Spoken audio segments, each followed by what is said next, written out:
Welcome to San Juan de Atitlan in Guatemala.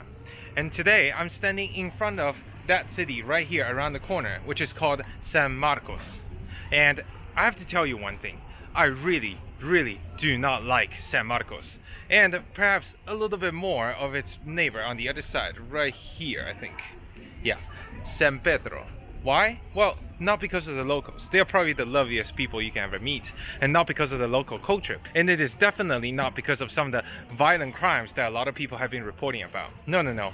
What I hate really about these towns is about this new eco-woke tourism that has now taken over the entire Lake Atitlan region, and especially in San Marcos and San Pedro. Let me explain. Well, you see, the local Mayans have owned these lands for generations upon generations, until the Spanish conquistadors came here and took their land away from them. But at least after a few hundred years, these people managed to form their own nation and managed to settle down here. But in the 1990s, a new round of inquisition happened. It is the inquisition of capitalism. You see, a lot of the gringos and gringas from North America and Europe, they found that this piece of land to be so beautiful that it is magical and spiritual. And do you know what that means? That means they have to come here and then conquer it. And conquer it, they did. They did not use force or guns. They used their cold hard cash. The local people would never be able to compete economically with those people. They come here, they use basically a tenth of their yearly salary, buy up a plot of land next to the lake, and then start some kind of spiritual practitioner, or perhaps a yoga studio, or even worse, a vegan sushi restaurant. And then they rake in the profits. They hire the locals as dishwashers, as cleaners, but never as owners and managers. They come and they take over their land and then render these people as modern slaves. And then they attract the people from North America and Europe, where they come from, in order to spend outrageously large amount of money on those stupid aligning chakra for $70 an hour, or perhaps even worse, like doing yoga for like $400 a week. Come on, nobody really needs to spend that much money here. So as you can expect, the money that comes from North America and Europe that is supposedly come here into Guatemala, sadly got dissipated back into those people who had come from North America and Europe. So the money come through here as if it's going through some kind of money laundering, and goes back straight into the pockets of those people who are richer than the locals for thousands and thousands of times more. And sadly, this is happening more and more. Worst of them all, some of those retreats that cost literally thousands of dollars, and the people who stay there never have to see the ugly face of a local for a whole week. Yeah, that's the sad status of what is going on here for tourism here in Guatemala, and especially around Lake Atitlan region. I wanted to stop, but I can't. Right behind me in these mountains right here, there is a thing called the Eagle's Nest, okay?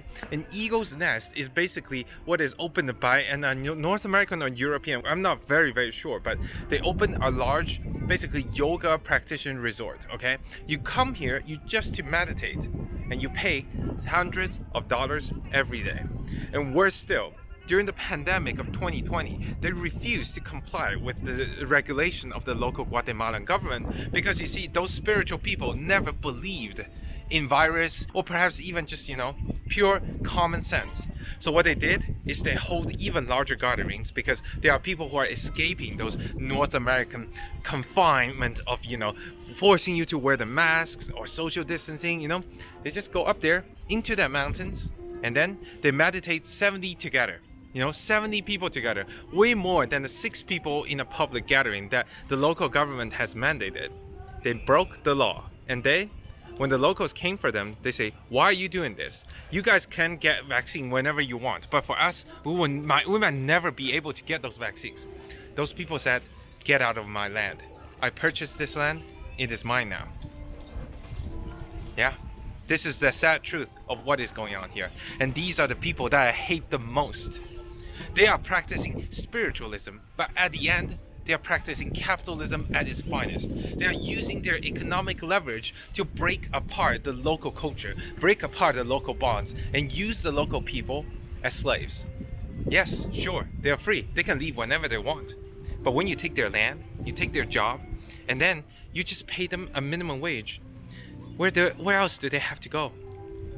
And here, in San Pedro, San Marco, San Juan, and many, many others, it is going on right now. Many more constructions are taking place, and there are much more to come. Well, just a few years ago, I have actually experienced similar situation in Nicaragua, where the locals were employed on this eco-hostel and were forced into simple farm labor for the rest of their lives. And they get paid almost no more than working on their own land. And guess what? The guests receive almost nothing. No Wi-Fi, no electricity, and there's not even a kitchen to cook. You have to pay almost $15 for a breakfast. Yeah. This is capitalism at its finest. And I'm here yet once again, and I realize the deja vu that is taking place. I'm subjected to almost the same situation once again. There are so many eco-hostels that basically use the locals as slave labor. Here in every single town, there is segregation going on. There's an area where the gringos and gringas hang out, where everything costs fucking $25. While everywhere in the locals, they're suffering. The pandemic hit them especially hard because those people who are traveling here before are now not coming anymore. And those people who believe in spiritualism, who believe that aligning their chakra or perhaps using their inner energy can actually help them avoid any kind of disease, they are staying in those chakra or aligning spiritualism, something hostel and hotels in the foreigners area.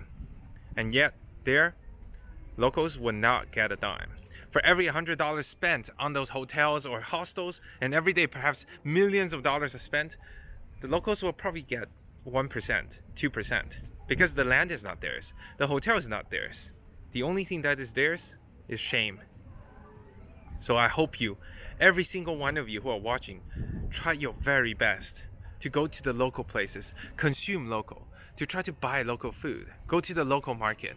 Don't go to those hostels and hotels completely owned by foreigners.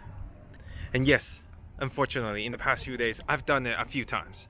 That's why I'm here to warn you. It is really hard to escape this, but I want you to know that it is possible, and you should do this as quickly and as soon as possible, and let other people know that the locals are not here so that you can use them.